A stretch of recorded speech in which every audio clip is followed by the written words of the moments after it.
considère que la photographie est un acte d'amour. Moi, c'est comme ça que je perçois la photographie. J'ai beaucoup de mal à photographier les gens que j'aime pas. Du coup, là, aujourd'hui, c'est toujours comme ça. Moi, ce qui m'intéresse, c'est les populations qui ont des difficultés dans nos sociétés. Ça peut être en France, mais ailleurs aussi. Mais la chose essentielle, c'est le temps. Le temps a une réelle incidence sur le résultat de mon travail. Donc au début, c'est vrai, je me promenais avec un appareil photo sans trop faire d'images. Et petit à petit, ça m'a amené à discuter avec les autres et à avoir envie de prendre en photo ceux qui étaient face à moi. J'ai commencé à faire de la photo en faisant des portraits, en fait. Ouais, des portraits pris sur le vif, dans la rue, dans des lieux publics. Et c'est là que j'ai rencontré Marie-Claude Alain. Ça a été un peu un choc pour moi, hein, puisque quand je suis rentré dans ce café, de ce quartier populaire, la première chose que j'ai vue, c'est donc Marie-Claude Alain qui était attablée et qui buvait ensemble. Et vite comme ça, j'ai vu des films que j'aimais voir au cinéma, quoi. Je les ai donc approchés et ils m'ont invité à boire un verre avec eux, tout simplement. Et puis ensuite, semaine après semaine, je les revoyais. Et il a fallu à peu près un an et demi avant qu'ils ne m'invitent chez eux, ou en tout cas chez Monsieur Rollin, la personne qui les hébergeait. Ils vivaient quand même dans un environnement de 30 mètres carrés, ils étaient à 4 ou 5 dans cet environnement-là, et puis plutôt statique. L'ambition, c'était de sortir de cette passivité. Et du coup, l'idée, quand même, leur a plu. Et c'est à partir de ce moment-là qu'ils ont commencé à réfléchir sur les différentes scènes qu'on a traitées par la suite.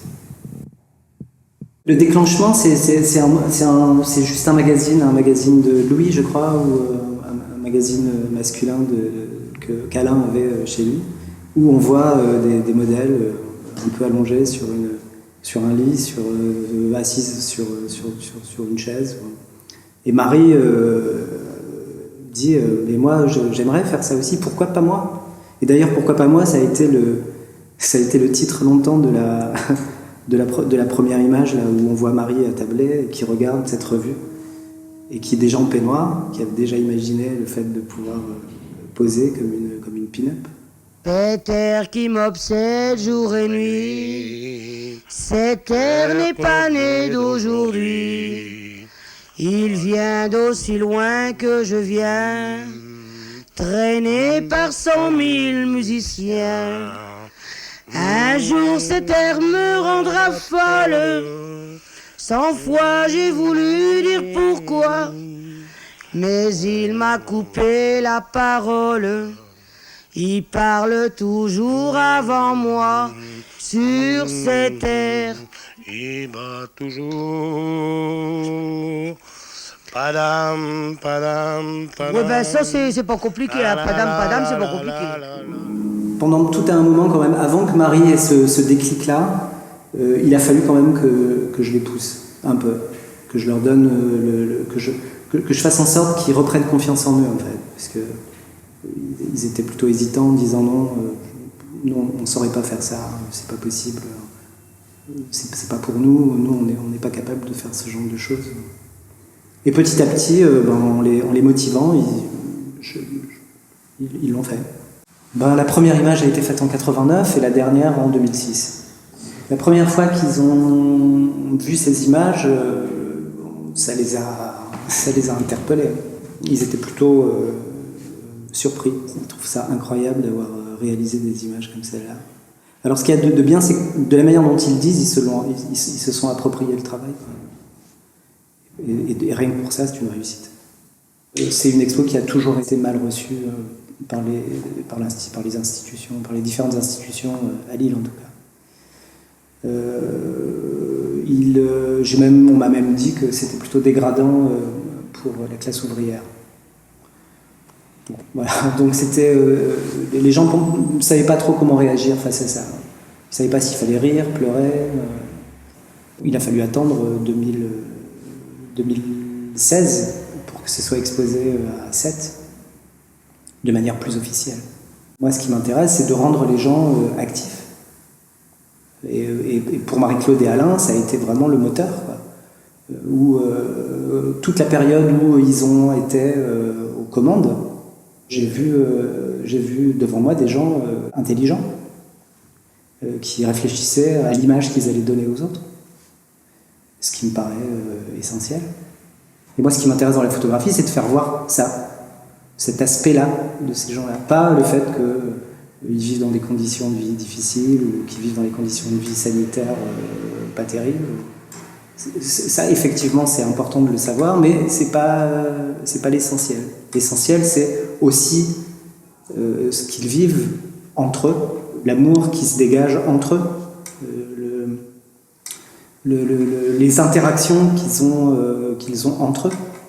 Ça me paraît plus important que le fait de voir qu'effectivement ils vivent dans des conditions compliquées, où ils n'ont pas de mobilier, ou j'en sais rien, où ils ont du mal à... Voilà. Là s'organise, dans cet espace de vie, s'organise une vie entre hommes et femmes. Et c'est ça qui me paraît important. Parce qu'à l'intérieur de cette organisation-là, il y a de l'amour, il y a ce que n'importe quelle autre personne vit dans d'autres conditions. Entre moi et les gens que je photographie, il n'y a pas de distance. C'est ça le but du jeu. C'est-à-dire qu'à partir du moment où je veux rentrer en relation avec quelqu'un, j'enlève toutes les distances qu'il y a entre moi et cette personne. Ça peut être les gens que je photographie, mais les gens avec qui sont mes amis. La distance, elle n'existe pas. Moi, je me donne entièrement à ce que je fais dans mes relations, c'est comme ça.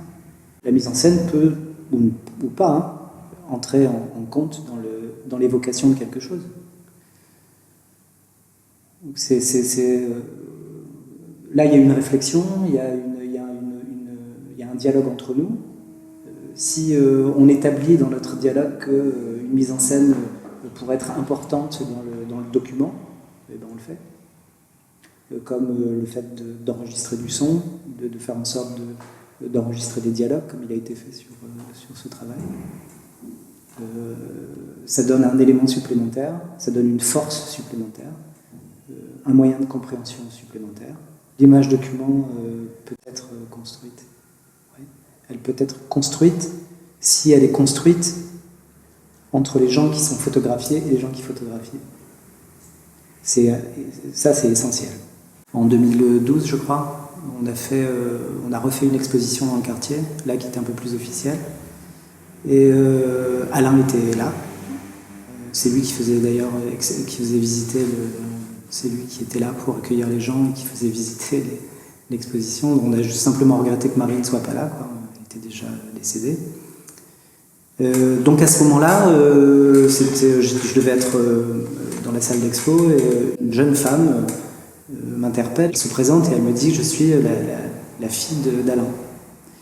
D'ailleurs, je suis sur une des images et elle me fait voir l'image là où ça représente en fait sur une armoire, on voit quelques photos d'enfants et elle est sur une de ces photos. Et elle me dit voilà, donc je n'ai pas revu mon père depuis de nombreuses années parce qu'elle était un peu déçue par le comportement de son père vis-à-vis de sa mère. Et qu'en fait, en voyant l'exposition, elle s'est rendue compte que Marie-Claude et Alain s'aimaient, quoi. Et du coup, elle m'a demandé de lui donner le contact de son père pour reprendre contact avec lui. Donc c'était plutôt... et Alain, ce jour-là, Alain est arrivé un peu plus tard que prévu, et ils se sont croisés. Et ils ont repris contact par la suite, et j'ai su qu'Alain habitait avec sa fille. À partir du moment où de nouveau, on regarde ces gens-là et on les trouve beaux, moi je les trouve beaux, on fait ressurgir chez eux de l'espoir. Et c'est cet espoir-là qui permettra de changer quelque chose. C'est tout bête, on est tombé d'accord pour faire ces photos. Eh ben voilà, c'est surtout le rêve. La gloire, je trouve pas tellement. Enfin, on l'a choisi quand même. Ouais, c'est quand même être. On fait quand même partie des vedettes. C'est vrai, Enfin, des petites vedettes alors. Des petites vedettes, mais des enfin. Des tout petits alors. Tout petit. Non, on pense pas tellement à ça. Mais ça fait quand même plaisir d'être, c'est vrai, d'être photographié, d'être. Et puis surtout d'avoir fait des photos aussi belles. Et puis on dit tiens, c'est quand même on est vedette. Enfin, ça se limite là, ça s'arrête là, c'est tout. Le rêve, gloire, passion, ça a été une rencontre, de la connivence entre nous, et on s'est organisé. Si tous les gens commencent à être créatifs dans nos types de sociétés, c'est révolutionnaire.